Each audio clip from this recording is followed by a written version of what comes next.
हाँ students, first question देखते हैं कि न्यूमेरिकल्स है।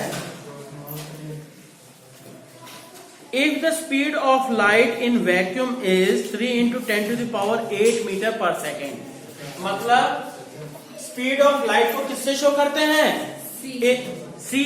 Speed of light in vacuum को हम सी से शो डिनोट करते हैं। C इक्वल्स टू 3 × 10⁸ मीटर पर सेकेंड। क्लियर? तो अब if the speed of light in vacuum is 3 × 10⁸ metre पर second, find the absolute refractive index. Absolute refractive index निकालना है जी। एब्सोल्यूट रिफ्रैक्टिव इंडेक्स निकालना है, ठीक। Absolute refractive index of a medium in which light travels with the speed of, ठीक, of medium in which speed of light is 1.4 × 10⁸ metre पर second. Clear? तो अब क्या है, क्वेश्चन में सिंपल सी बात है कि अगर लाइट की स्पीड वैक्यूम में इतनी है तो इसका एब्सोल्यूट रिफ्रैक्टिव इंडेक्स निकालिए। अगर किसी मीडियम का निकालिए, अगर क्या है, अगर इसकी स्पीड मीडियम में, उस मीडियम में 1.4 × 10⁸ मीटर पर सेकेंड। Is that clear? तो सिंपल सी बात है बच्चों, refractive index is equal to a mu M कह दीजिए, ठीक। ए को लिखने की जरूरत नहीं होती है, खाली म्यू एम, ठीक। तो अब क्या कहेंगे जी, that is equal to the ratio of speed of light in vacuum to the speed of light in medium. तो ये क्या हो गया, speed of light in air या vacuum divided by speed of light in medium. इसी को हम क्या कहते हैं? इसी को एब्सोल्यूट रिफ्रैक्टिव इंडेक्स कहते हैं, ठीक। तो सिंपल सी बात है, यहां से 3 × 10⁸ डिवाइडेड बाय 1.4 × 10⁸, तो कट जाएगा, कितना आ जाएगा? दैट विल बी अबाउट 2.14 क्या यूनिट लगेगा? मीटर पर सेकेंड? पढ़ मारेंगे। ये मीटर पर सेकेंड ऊपर भी, मीटर पर सेकेंड नीचे भी, तो दोनों का कैंसिल कर जाएगा। तो refractive index is a ratio, so there will be no unit. Is that clear? ठीक। अब नेक्स्ट क्वेश्चन देखते हैं। The absolute refractive indices of glass and water are 3/2 and 4/3 respectively। तो किसका जी? एब्सोल्यूट रिफ्रैक्टिव इंडिसेस मतलब mu W and mu G. Mu W की value मतलब दैट इज, सॉरी, पहले ग्लास का दिया है 3/2 है, ग्लास का है 3/2 रिस्पेक्टिवली मतलब समझ रहे बच्चों कि पहले जैसे क्या है, ग्लास एंड वाटर, ठीक है। कई बच्चों को नहीं पता होता है, ग्लास एंड वाटर, ठीक, आर 3/2 एंड 4/3 रिस्पेक्टिवली, ठीक। इसका मतलब क्या हुआ कि पहले वाले का पहला है, सेकंड वाले का सेकंड है। तो अब ये है, इसीलिए मैंने क्या किया कि ये, चलिए पहले आपको कंफ्यूजन ना हो तो पहले हम यही लिख देते हैं, है ना। तो ये क्या हुआ जी, हाँ, फर्स्ट क्या है, हाँ, म्यू जी मतलब absolute refractive index of glass is 3/2, और दूसरी चीज क्या है, and of water is 4/3. If the speed of light in glass में लाइट की स्पीड कितनी है, ठीक, Vg कर देते हैं. Vg stands for speed of light in glass is 2 into 10 to the power 8 meter per second. 2 into 10 to the power 8 meter per second. Calculate the speed of light in vacuum. तो vacuum में speed की light निकालनी है. Vacuum में speed की light को हम किससे डिनोट करते हैं, C से. तो इसलिए आपको पता है तो C लिखिए. अदरवाइज क्या है, V कर दिए भाई, लीजिए, या C कहिए. और सेकंड क्या है, इन वाटर VW निकालना है. ठीक, अच्छा सुनिए स्टूडेंट्स, ये हो गया जी. नाउ कैसे कैलकुलेट करेंगे, सिंपल सा वही मैटर हो गया. आपको पता होना चाहिए म्यू वाटर का निकालना है. वाटर का रिफ्रैक्टिव इंडेक्स दिया है mu. Since you know mu m equal to C/Vm होता है. मतलब फॉर्मूला क्या हुआ, refractive index of any medium will be equals to the ratio of speed of light in vacuum divided by speed of light in medium. Is that clear? तो अब क्या करेंगे, यहां से पहली बात C की, यहां आपको Vm की वैल्यू, VW की वैल्यू नहीं पता है, C की वैल्यू नहीं पता है. ठीक है, C की वैल्यू पूछ रहा है.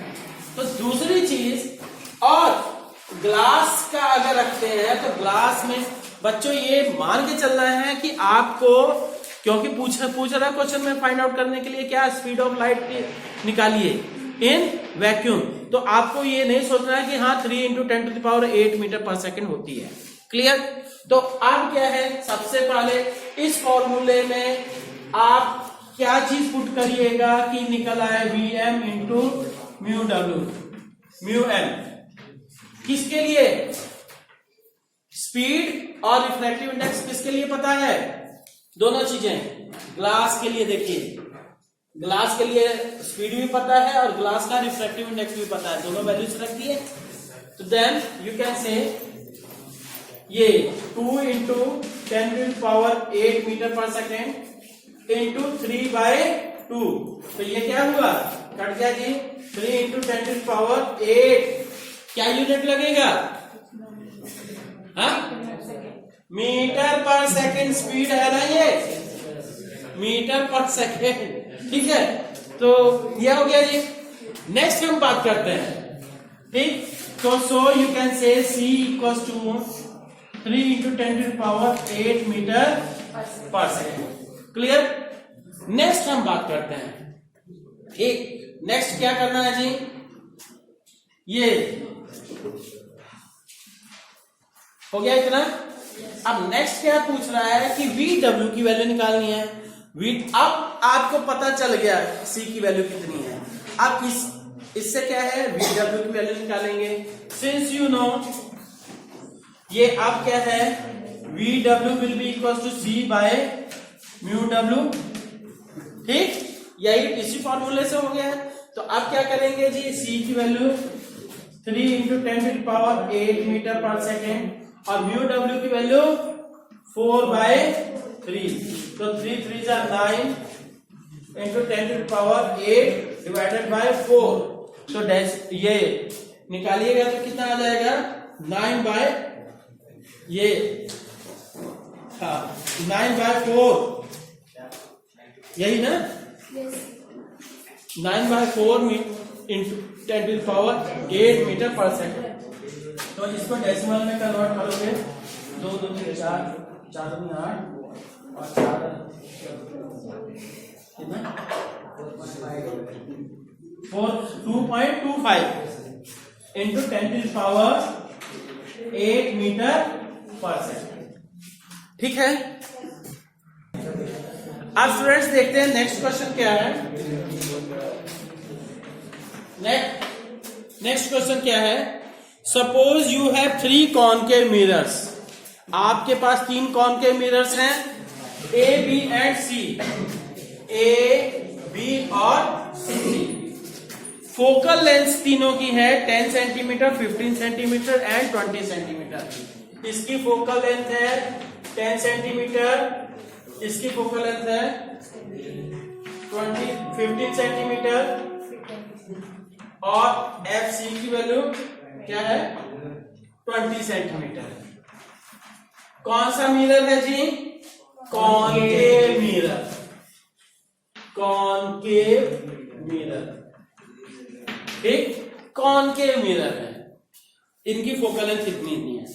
For each concave mirror you perform experiment of image formation for 3 values of object distances. आप तीनों कॉनकेव मिरर के लिए 3 ऑब्जेक्ट डिस्टेंसेस के लिए एक्सपेरिमेंट करते हो। ऑब्जेक्ट डिस्टेंसेस क्या है जी? u1 equals to 10 centimetre, u2 equals to 20 centimetre, u3 equals to 30 centimetre. ठीक, this one is the object distances, object distances. ठीक, ऑब्जेक्ट डिस्टेंसेस हो गई। तो अब क्या है? Giving reason answer the following. ठीक, अब पहला क्वेश्चन सुनिए क्या है। देखिए स्टूडेंट्स, क्वेश्चन तो बहुत लंबा है, लंबे क्वेश्चन को देख के कंफ्यूज होने की जरूरत नहीं है, क्योंकि क्वेश्चन को बस लेंदी कर देते, कॉन्सेप्ट वही रहता है। ठीक है, तो कॉन्फिडेंस रखोगे तभी आप सॉल्व कर पाइएगा, अदरवाइज सोचिएगा कि अरे इतना लंबा क्वेश्चन तो हम सॉल्व ही नहीं कर पाएंगे, कुछ नहीं। ठीक, पहली बात। अब क्या है? फर्स्ट क्वेश्चन है for 3 object distances identify the mirror और mirrors which will form an image of magnification -1। ठीक है, ये मिरर आइडेंटिफाई करना। फर्स्ट क्वेश्चन क्या है? आइडेंटिफाई द मिरर्स और mirrors for which forms image of magnification equal to -1। -1 magnification का image बनाए। कोई भी मिरर बताइए किस डिस्टेंस के लिए बनाएगा। ठीक, will form an image of -1। सोच सकते हो, सिंपल सी बात है।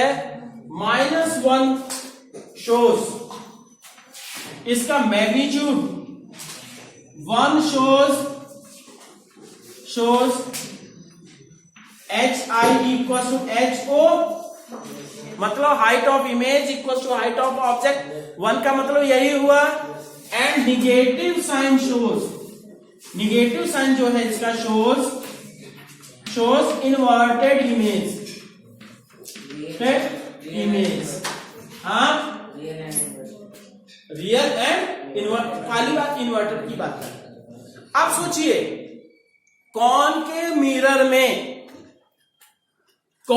मिरर में किस सिचुएशन के लिए इमेज और ऑब्जेक्ट दोनों की हाइट्स बराबर आती है। ठीक, सोच लिए किस सिचुएशन में कॉनकेव मिरर के लिए height of image and height of object दोनों बराबर आती है। याद कीजिए, अगर ऑब्जेक्ट क्या है, देखिए अगर हम कहते हैं if the object is placed at, this is the F, this is the 2F कहिए चाहे C कहिए। अगर ऑब्जेक्ट इधर रखा है तो इमेज क्या बनती है? इसके इमेज विल बी फॉर्म इसके इसी के नीचे बनती है। ठीक है, इज दैट क्लियर? तो यहां पे बनती है इसके नीचे और हाइट। तो मतलब क्या है कि ये फोकल लेंथ का double, this distance will be 2F। तो 2F किसके लिए हुआ? सोचिए, ऑब्जेक्ट डिस्टेंस 10 है, ठीक, तो फोकल लेंथ सोचिए, हाँ फोकल लेंथ सुनिए, फोकल लेंथ 10 है तो इसके लिए ऑब्जेक्ट की डिस्टेंस क्या है? 10 का दुगना कितना? 20 का मतलब for FA and U2। First case 1 क्या आ गया जी, U2 एंड F1 केस। ठीक, मतलब इस फोकल लेंथ के लिए इस पोजीशन पे रखी जाए इमेज तो इमेज इन्वर्टेड बनेगी। दूसरा कोई केस बनेगा क्या, इसका 15 है, 15 का डबल 30, कोई केस बनेगा, केस सेकंड। तो क्या U3 and F2, FB, FA था ये FB। बच्चों समझ में आया क्वेश्चन? बहुत केवल सोचने की जरूरत है और कुछ नहीं। ठीक है, अब नेक्स्ट हम बात करते हैं कि नेक्स्ट क्वेश्चन क्या है, out of 3 mirrors identify the mirror which would be preferred to be used for shaving purpose and makeup. पहली बात, शेविंग पर्पस और मिरर के लिए या शेविंग मिरर या मेकअप के लिए कौन सा मिरर यूज किया जाता है, कॉनकेव यूज किया जाता है। पर तीनों में से कौन सा यूज करोगे, अब सोचिए। सबसे पहले आप सोचिए, क्यों जी, शेविंग करते समय शीशा कितनी दूर होना चाहिए, कम से कम इतना दूर तो होना चाहिए, इतना पास तो रखोगे नहीं, इतना दूर रहना चाहिए। और मतलब कि दूसरी कंडीशन इतनी ये डिस्टेंस कितनी होगी, लगभग 20 सेंटीमीटर। ठीक, 20 सेंटीमीटर या 25 सेंटीमीटर। तो ऐसी सिचुएशन में इमेज भी हमारी इरेक्ट बननी चाहिए। इरेक्ट इमेज कॉनकेव मिरर के केस में कब बनती है, चल बेटा बता, तो तू बता, इरेक्ट इमेज कब बनती है, वो पीछे, हाँ, इरेक्ट इमेज कब बनती है कॉनकेव मिरर के केस में,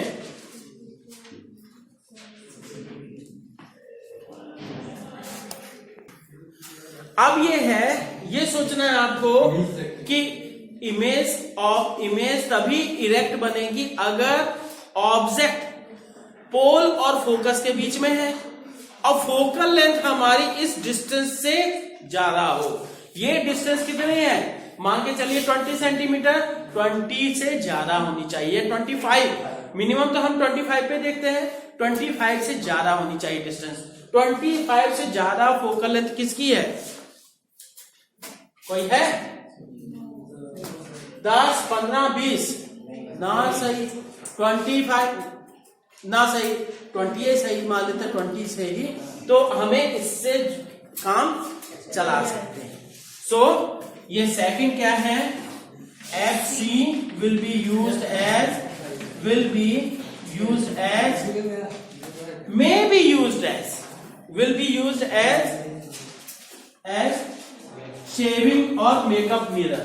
Okay, be used as shaving or makeup mirror. ठीक, हाँ।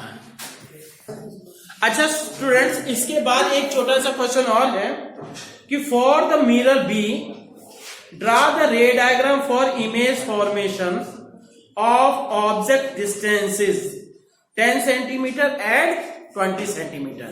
तो ये आप सभी खुद बना सकते हो कि अगर क्या है, देखिए बी का क्या है 15 सेंटीमीटर है, मतलब पहला तो 10 सेंटीमीटर अगर ऑब्जेक्ट डिस्टेंस रख दी जाए तब इमेज कैसे बनेगी ये बनाना है, और दूसरा क्या है कि अगर 20 सेंटीमीटर रख दी जाए तब क्या बनेगा। ठीक, तो ये आप सभी खुद करिएगा। Okay, thank you.